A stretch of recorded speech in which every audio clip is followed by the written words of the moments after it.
नमस्कार दोस्तों, जय हिंद, वंदे मातरम। आप सभी का स्वागत अभिनंदन है टीटी फैमिली शिक्षकों के परिवार जायसवाल कोचिंग सेंटर पर, पावर्ड बाई शिक्षा ही प्रकाश है। दोस्तों, आज की क्लास में हम बात करने वाले हैं, क्लास नंबर 14 रहेगी आपके बाल विकास एवं शिक्षा शास्त्र की क्लास की। और कल से हमारा जो चैप्टर चल रहा है समाजीकरण की प्रक्रिया का जो चैप्टर चल रहा है, और कल हमने इस चैप्टर से प्रश्न किए थे ऑनलाइन एग्जाम पैटर्न के अकॉर्डिंग। डेली आपकी 7 PM में लाइव क्लास होती है, तो डेली आप लोग जुड़िए। इसके जो पहले क्लासेज हैं जिसका प्लेलिस्ट ऑलरेडी बना दिया गया है, इस लाइव क्लास के बाद आई बटन पर लिंक भी मिल जाएगी, इंड स्क्रीन पर वीडियो भी मिल जाएगा। तो क्या आप सभी लोग तैयार हैं इस क्लास को महत्वपूर्ण बनाने के लिए, सभी प्रश्नों को अटेंड करने के लिए? तो चलिए सभी लोग तैयार हो जाइए। सभी महत्वपूर्ण प्रश्न करेंगे जो आपके एग्ज़ाम में पूछे गए हैं, इस चैप्टर से जो प्रश्न पूछे गए हैं। तो कल हमने 31 के क्वेश्चन किया था, आप सभी के लिए मॉक क्वेश्चन के रूप में दिया गया था। 31 क्वेश्चंस आप सभी के मॉक क्वेश्चन के रूप में दिया गया था कि और समाजीकरण की द्वितीयक संस्थाएं। तो देखिए, विद्यालय और जनसंचार जो है, विद्यालय और जनसंचार समाजीकरण की द्वितीयक संस्था है। द्वितीयक संस्था कौन कौन सी है? विद्यालय और जनसंचार। ठीक है। मानव के समाजीकरण की प्रक्रिया बहुत लंबी और जटिल भी है। इस प्रक्रिया में अनेक संस्था समूह का योगदान होता है। यह संस्थाएं समय समय पर विभिन्न बातें भी सिखाती हैं। और समाजीकरण के द्वितीयक कारक जान लीजिए कौन कौन से? किताबें और पत्रिकाएं, मीडिया, स्कूल, समाज, राजनैतिक और धार्मिक संस्थाएं। जबकि समाजीकरण के जो प्राथमिक कारक होते हैं वह होता है परिवार, पड़ोस, नातेदारी समूह आदि आते हैं। तो ये सारी चीज़ें आपको है, प्राथमिक कारक, द्वितीयक कारक, दोनों चीज़ें आपने समझ लिया। आइए बात करते हैं दूसरे प्रश्न की। निम्नलिखित में से कौन सा द्वितीयक समाजीकरण की एजेंसी का उदाहरण है? परिवार एवं पास पड़ोस, परिवार एवं मीडिया, विद्यालय एवं मीडिया, मीडिया एवं पास पड़ोस की बात करें। सभी कमेंट कीजिएगा मेरे प्यारे प्यारे भाइयों की, प्यारी प्यारी बहनें बहनी। इनका सपना है टीटी एग्जाम को 101% फतेह करना। जायसवाल सर आप सभी का अभिनंदन, स्वागत करते हैं। दोस्तों, इनमें से कौन सा द्वितीयक समाजीकरण का एजेंसी का उदाहरण है? वह कहलाता है विद्यालय एवं मीडिया। सी वाला ऑप्शन सही हो जाएगा। इसके साथ अगला प्रश्न है कि कौन जो है समाजीकरण का प्राथमिक और समाजीकरण का द्वितीयक कारक है? तो प्राथमिक कारक कौन सा होता है? परिवार, मीडिया, विद्यालय या मीडिया होता है। द्वितीयक कारक विद्यालय, मीडिया, परिवार, पास पड़ोस होता है। तो हमने अभी आपको इसीलिए डिटेल के साथ बताया था कि समाजीकरण की जो प्राथमिक होता है कारक वह परिवार होता है और विद्यालय होता है द्वितीयक। तो पहला ऑप्शन जो दिया गया है कि परिवार समाजीकरण का प्राथमिक और समाजीकरण का विद्यालय जो है समाजीकरण का द्वितीयक कारक, पहला ऑप्शन नो डाउट सही हो जाएगा। आई होप सभी पैरामीटर अच्छे तरीके समझ रहे हैं। आइए बात करते हैं अगले प्रश्न की। खालिस्तान और बच्चों के समाजीकरण के द्वितीयक कारक कौन है? तो आप सभी लोग जानते हैं स्कूल और धर्म। स्कूल और धर्म बच्चों के समाजीकरण के द्वितीयक कारक हो जाएंगे, क्योंकि परिवार पहला आ जाएगा, अभिभावक आपका यहाँ पे दिया गया, तो दोनों चीज़ें बात हो जाएंगी। परिवार और स्कूल, परिवार प्राथमिक में आ जाता है, तो स्कूल और धर्म ये दोनों समाजीकरण के द्वितीयक कारक। सी ऑप्शन जो दिया गया है वह हमारा सही हो जाएगा। इसके बाद हम बात करेंगे आपके अगले प्रश्न की, जो CTET 6 to 8 क्लास में पूछा गया प्रश्न है। ध्यानपूर्वक समझिएगा, कूट वाला प्रश्न दिया गया है इसलिए समझिएगा। इस प्रकार के प्रश्न थोड़ा डिफिकल्ट होते हैं, टाइमिंग वाले होते हैं। निम्नलिखित में से समाजीकरण के द्वितीयक कारक कौन कौन से? देखिए, किताबें पत्रिकाएं हमने बताया भी था, किताबें पत्रिकाएं द्वितीयक कारक होती हैं, और मीडिया होता है, स्कूल होता है, लेकिन निकट परिवार ये क्या होता है? प्राथमिक कारक होता है। तो द्वितीयक कारक कौन कौन से हैं? पहला, तीसरा और चौथा। तो पहला, तीसरा, चौथा किस ऑप्शन में दिया गया है? देखिए, सी वाला ऑप्शन जो दिया गया है वह सही हो जाएगा। तो नो डाउट सारी चीज़ें आपकी क्लियर हो गई हैं। आइए बात करते हैं अगले प्रश्न की। अगला प्रश्न है CTET 6 to 8 क्लास 2022 में पूछा गया है। खालिस्तान प्राथमिक समाजीकरण की संस्था है, जबकि द्वितीयक समाजीकरण का कारक है परिवार, पड़ोस, परिवार, किताबें, स्कूल, धर्म, स्कूल, समकक्षी, सभी बताइए। देखिए, हम सभी लोग जानते हैं परिवार प्राथमिक समाजीकरण की संस्था है, जबकि किताबें जो है द्वितीयक समाजीकरण की कारक। किताबें क्या है? ये द्वितीयक समाजीकरण की कारक हो जाएंगे। तो according to questions B option यहाँ पे सही हो जाएगा। नो डाउट सारी चीज़ें समझ में आ गई होंगी। इसी के साथ हम बात करते हैं आपके अगले प्रश्न की तरफ। अगला प्रश्न है सी-टेट 6 to 8 क्लास में पूछा गया प्रश्न 2022 में कि बच्चों के समाजीकरण के संदर्भ में कौन सा कथन सही है। बच्चों के समाजीकरण के संदर्भ में देखा जाए तो मीडिया समाजीकरण की द्वितीयक संस्था है, बिल्कुल सही बात है। ना तो प्राथमिक है, ना ही अभिन्न अंग है, ना ही संस्था नहीं है। तो संस्था तो है, ये तो बात है। तो मीडिया क्या है, समाजीकरण की द्वितीयक संस्था है। B option according to question सही हो जाएगा। कथन और कारण वाले प्रश्न तो करते ही हैं। कथन और कारण या तर्क रहेगा। तो कथन यह है कि बच्चे स्कूलों में अकादमिक संप्रत्यों के अलावा मूल धारणाएं भी सीखते हैं। कारण यह है कि स्कूल समाजीकरण की एक द्वितीयक परंतु महत्वपूर्ण संस्था है। अब नीचे आपके 4 ऑप्शन दिए रहते हैं। प्रत्येक क्वेश्चन में इस प्रकार के जो कथन कारण वाले होते हैं 6 to 8 क्लास सी-टेट में 2022 में आया हुआ प्रश्न है। देखिए, बच्चे स्कूलों में अकादमिक संप्रत्यों के अलावा मूल धारणाएं भी सीखते हैं और स्कूल समाजीकरण की द्वितीयक परंतु महत्वपूर्ण संस्था है। ठीक है, तो यहाँ पे जो पहला ऑप्शन दिया गया है कि दोनों सही कह रहे हैं, क्योंकि आर क्या कर रहा है, सही व्याख्या एक ही कर रहा है। क्योंकि स्कूल समाजीकरण की द्वितीयक महत्वपूर्ण संस्था है, इसलिए बच्चे स्कूलों में अकादमिक संप्रत्यों के अलावा मूल धारणाएं भी सीखते हैं। यहाँ जो पहला ऑप्शन दिया गया वह सही हो जाएगा। ठीक है, आइए सभी लोग समझ गए होंगे। आइए बात करते हैं आपके अगले प्रश्न की तरफ। अगला प्रश्न है, निम्नलिखित कथनों में से कौन सा कथन समाजीकरण के संदर्भ में सही दिया गया है। परिवार और स्कूल समाजीकरण में प्रमुख योगदान देते हैं, लेकिन मीडिया और सहपाठी जैसे अन्य संस्था भी जो महत्वपूर्ण भूमिका निभाते हैं। स्कूल बच्चों के प्राथमिक समाजीकरण के प्रमुख संस्थान हैं, तो यह तो गलत हो गया। मीडिया बच्चों के समाजीकरण का महत्वपूर्ण संस्थान नहीं है, ये भी गलत हो गया। बच्चों में समाजीकरण में धार्मिक संस्थाएं किसी भी तरह की भूमिका नहीं निभाती, ये भी गलत हो गया। तो कहीं ना कहीं समाजीकरण के संदर्भ में हमारा सही दिया गया है कि परिवार और स्कूल समाजीकरण में प्रमुख योगदान देते हैं, लेकिन मीडिया और सहपाठी जैसे अन्य संस्था भी महत्वपूर्ण भूमिका निभाते हैं। अकॉर्डिंग टू क्वेश्चन पहला ऑप्शन सही हो जाएगा। तो नो डाउट सारी चीज़ें आपकी समझ में आ गई होंगी। ठीक है, आइए बात करते हैं आपके अगले प्रश्न की तरफ बात करते हैं।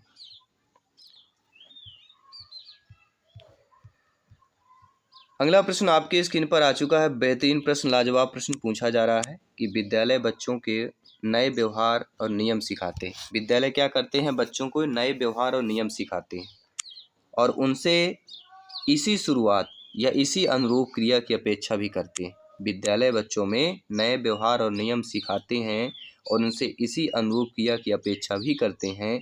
विद्यालय समाजीकरण की किस संस्था के रूप में कार्य कर रहा है, तो वह द्वितीय संस्था के रूप में कार्य कर रहा है। क्योंकि विद्यालय का जिक्र हुआ है, विद्यालय बच्चों को नए व्यवहार और नियम सिखाता है, उनसे इसी अनुरूप क्रिया की अपेक्षा भी करते हैं। ये लाइन जोड़ दी गई आपको केवल भ्रमित करने के लिए। तो विद्यालय समाजीकरण की सीधे डायरेक्टली हमारा यही कि विद्यालय समाजीकरण की द्वितीय संस्था के रूप में कार्य कर रहा है। तो अकॉर्डिंग टू क्वेश्चन कौन सा ऑप्शन सही हो गया, सी ऑप्शन यहाँ पे सही हो गया। इसी के साथ ही अगला प्रश्न है कि 4 वर्ष की रिया को उसके माता पिता से डांट पड़ती है। जब वह सब्जियां खाने से इनकार करती है तो प्रतीकात्मक खेल खेलते हुए रिया इस व्यवहार का दोहराव अपनी गुड़िया पर करती है। उसका व्यवहार क्या दर्शा रहा है, समझिएगा। उसका जो व्यवहार है वो किस प्रकार का दर्शा रहा है। ये सी-टेट प्राइमरी लेवल में पूछा गया प्रश्न है। तो 4 वर्ष की रिया अगर उसके माता पिता उसको डांट पड़ती है और जब वह सब्जियां खाने से इनकार करती कि मैं सब्जी नहीं खाऊंगी, तो प्रतीकात्मक खेल खेलते हुए रिया इस व्यवहार का दोहराव किस पर करती है, अपनी गुड़िया पर करती है। तो उसका व्यवहार जो दर्शा रहेगा प्राथमिक समाजीकरण हो जाएगा, क्योंकि गुड़िया किसके, माता पिता, और परिवार क्या होता है, प्राथमिक समाजीकरण प्राथमिक होता है। क्योंकि प्राथमिक समाजीकरण एक व्यक्ति के जीवन में वह प्रारंभिक अवधि है जिसके दौरान वह शुरू में सीखता है और अपने आसपास के अनुभवों और बातचीत के माध्यम से स्वयं का निर्माण करता है। तो प्राथमिक समाजीकरण की बात करते हैं। अगला प्रश्न है, समकक्षी समूह के संदर्भ में क्या सही दिया गया है। समकक्षी समूह बच्चों में द्वितीयक समाजीकरण में उनकी एक महत्वपूर्ण भूमिका होती है। बच्चों के समाजीकरण में उनकी कोई भूमिका नहीं होती, तो ये गलत हो गया। बच्चे के समाजीकरण में उनकी लघु लेकिन निरर्थक भूमिका होती, ये भी गलत दिया गया है। यह द्वितीयक समाजीकरण का कारक नहीं है। तो समकक्षी समूह में बच्चों के द्वितीयक समाजीकरण में उनकी एक महत्वपूर्ण भूमिका होती है। अकॉर्डिंग टू क्वेश्चंस पहला ऑप्शन सही हो जाएगा। ठीक है, क्योंकि किसी भी शैक्षणिक प्रक्रिया में जब छात्रों की शिक्षण समस्या का समाधान करने के लिए समवयस्क समूह को शिक्षित किया जाता है तो वह समकक्षी समूह कहलाता है। आई होप अब आप लोग सभी लोग समझ गए। अगला प्रश्न है, निम्न में से कौन सा कारक समाजीकरण का प्राथमिक कारक नहीं है?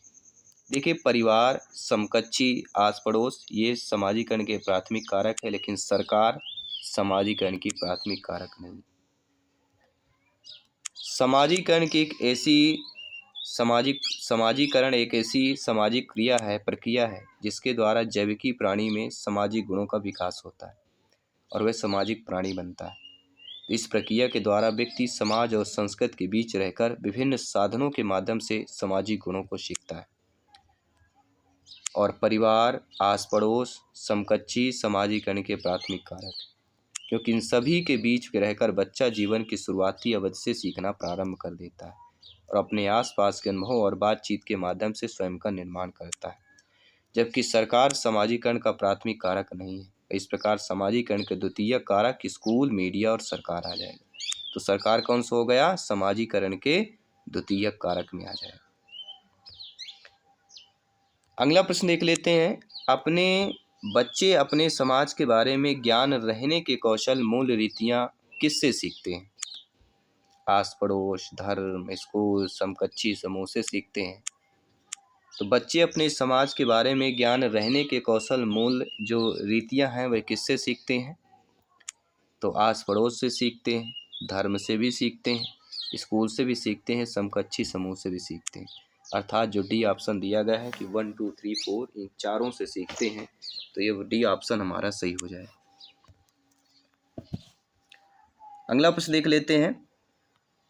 देखिए, व्यक्ति के समाजीकरण के एजेंसियां जो संस्थाएं हैं महत्वपूर्ण भूमिका निभाती हैं। परिवार, सहचर समूह, पास पड़ोस, विद्यालय, समाज, मीडिया, जनसंचार माध्यम, समकक्षी समूह, रीति रिवाज, नातेदारी, धर्म, ये सारी चीजें। अगला जो प्रश्न है वो भी आपका इम्पोर्टेंट प्रश्न है, क्योंकि ये भी आपके एग्जाम में आया हुआ प्रश्न है। निम्नलिखित में से कौन बच्चे के समाजीकरण में एक महत्वपूर्ण भूमिका अदा करते हैं? तो बच्चे के समाजीकरण की भूमिका की बात कर रहे हैं, तो कहीं ना कहीं देखा जाए तो मीडिया भी करता है, विद्यालय भी, परिवार भी और पास पड़ोस भी। तो ये सारे जो हैं बच्चे के समाजीकरण में एक महत्वपूर्ण भूमिका अदा करते हैं, इसलिए सी ऑप्शन सही हो जाएगा। 1, 2, 3, 4 ये चारों हो जाएंगे। अगला है कथन कारण से प्रश्न है। कथन यह है कि बच्चे अपनी संस्कृति में व्यवहार करने के उपयुक्त तरीके अपने दोस्त, मीडिया जैसे कई स्रोतों से सीखते हैं। तर्क यह समाजीकरण एक प्रक्रिया है जो बहुत से औपचारिक और अनौपचारिक साधनों के जरिए होती है। तो कथन और तर्क पर जो ध्यान में रखते हो ये कौन सा ऑप्शन सही होगा? ये 4 ऑप्शन आपके स्क्रीन पर दिए गए और इसी प्रकार एग्जाम में पूछा भी जाए। तो बच्चे अपनी संस्कृति में व्यवहार करने के उपयुक्त तरीके अपने दोस्त, मीडिया जैसी कई स्रोतों से सीखते हैं। बिल्कुल सही बात है। समाजीकरण एक प्रक्रिया है जो बहुत से औपचारिक अनौपचारिक साधनों के जरिए होती है। तो औपचारिक अनौपचारिक साधन ये सारे आ गए, दोस्त, मीडिया, ठीक है। तो ए आर दोनों सही है, क्योंकि आर सही व्याख्या करता है ए की। पहला ऑप्शन सही हो जाए। दोनों चीज़ें समझना है। देखिए इसी प्रकार अगला प्रश्न है, कथन और कारण से प्रश्न है। कथन है कि बच्चे सर्वप्रथम अपने परिवार में व्यवहार के तरीके से सीखते हैं और मूल्यों और जीवन के मानदंडों को जानते हैं। कारण यह है कि परिवार बच्चों के समाजीकरण का एक द्वितीयक अभिकारक। तो परिवार समाजीकरण का द्वितीयक अभिकारक तो नहीं हो सकता, हमने तो अभी तक प्रथम पढ़ा है। तो दूसरा तो ऑप्शन आपका सही ऑलरेडी नहीं होगा और ये 4 ऑप्शंस आपकी स्क्रीन पर दिए भी गए हैं। तो देखिए ए सही है लेकिन आर गलत है, ये वाला होगा, ठीक है। ए सही है, लेकिन आर गलत दिया गया है कि समाजीकरण का एक द्वितीयक कारक है बच्चों का। तो अकॉर्डिंग टू क्वेश्चन यहाँ पे हमारा सी ऑप्शन सही हो जाएगा, क्योंकि हमने परिवार को अभी तक प्राथमिक कारक में पढ़ा। अगला प्रश्न दिया गया कि कथन बच्चे अपने समाज के बारे में जानकारी, कौशल, मूल, रीतियाँ केवल अभिभावकों से सीखते हैं। तर्क ये कि बच्चों का समाजीकरण एक सरल व रैखिक प्रक्रिया है। अब नीचे ऑप्शंस आपके स्क्रीन पर दिए गए।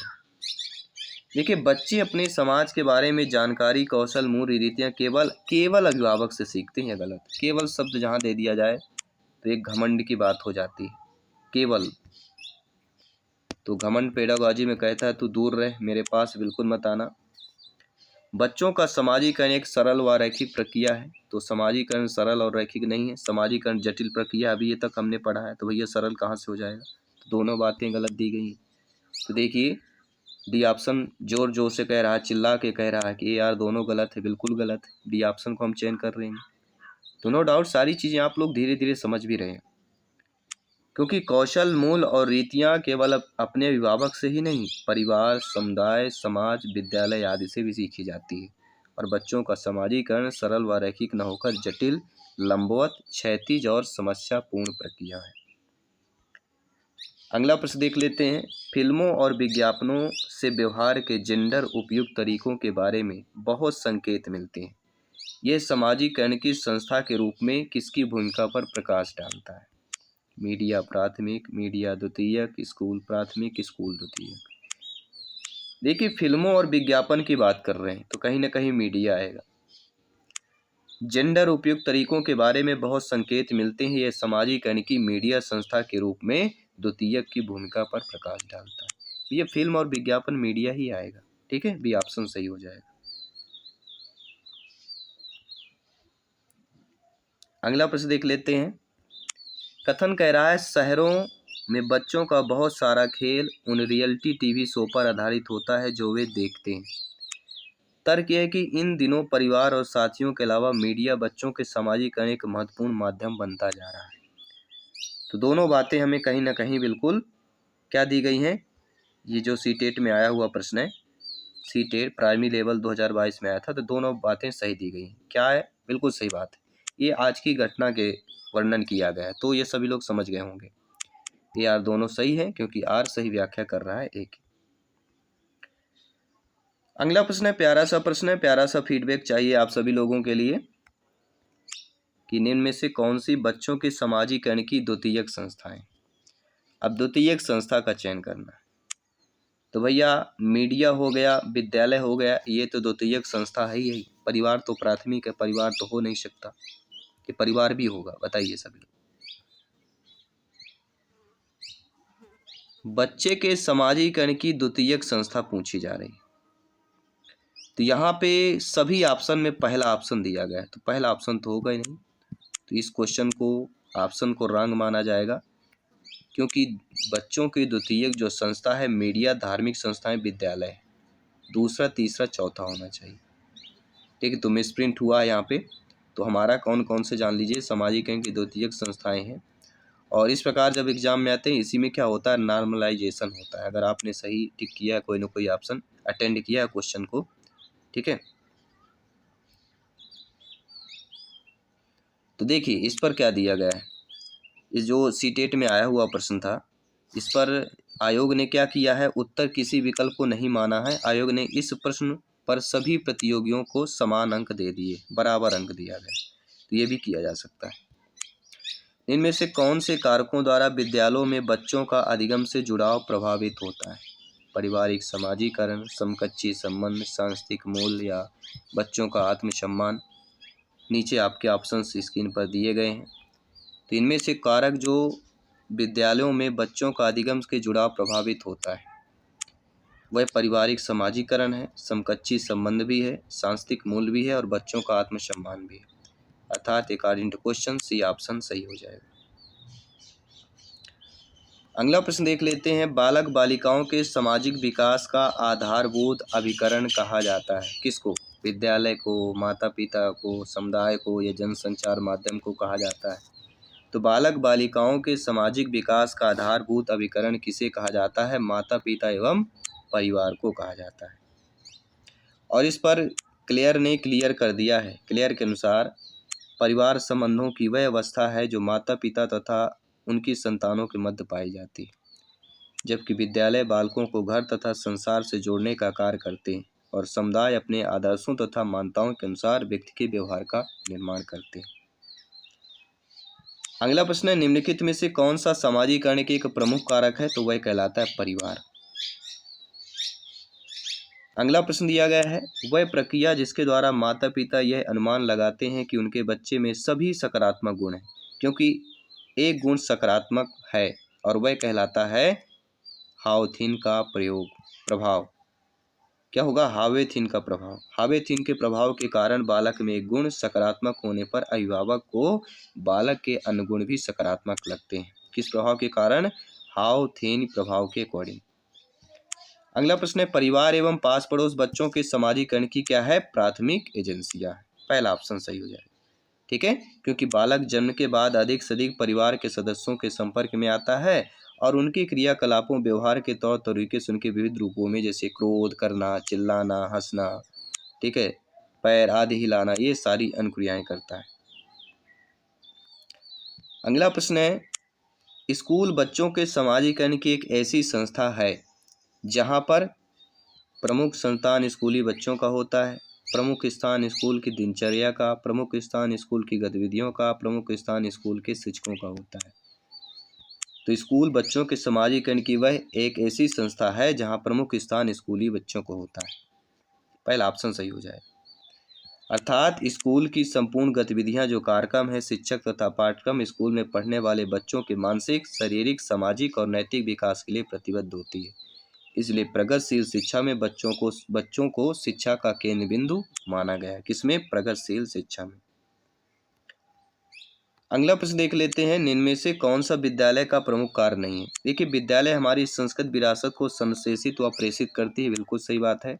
विद्यालय संस्कृत परिवर्तन के लिए यंत्र का कार्य करते हैं, ये भी सही बात है। विद्यालय संपूर्ण बालक को उसके उच्चतम स्तर तक विकसित करते हैं, ये भी सही बात है। लेकिन विद्यालय जातिवाद के कारण विद्यार्थियों को बुरी भावना का विकास हो रहा है। तो बुरी भावना, बुरा शब्द अपने आप में निगेटिव है, तो विद्यालय का मुख्य कार्य आपका डी ऑप्शन नहीं होगा। विद्यालय का मुख्य कारण विद्यार्थियों को बुरी भावना का विकास करते हैं, बिल्कुल नहीं है, कतई नहीं। इसका कार्य होता है सहयोग, सामंजस्य, स्नेह का होता है।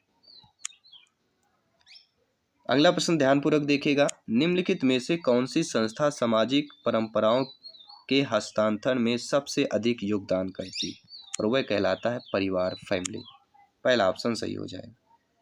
आई होप सभी लोग समझ रहे हैं। आइए बात करते हैं अगले प्रश्न की।